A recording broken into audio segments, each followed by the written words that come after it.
Nu este soțul aici, din motive bine întemeiate de sănătate, nu a putut să participe, dar am vrut eu, în numele familiei noastre, să mulțumesc din suflet profesoarelor care s-au străduit, copiilor și tuturor celor care au participat.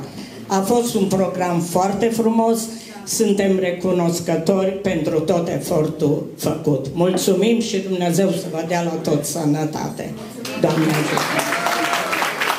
Să faceți o poză, vă rog, asta știu că e dorința părintelui, deci să faceți o poză.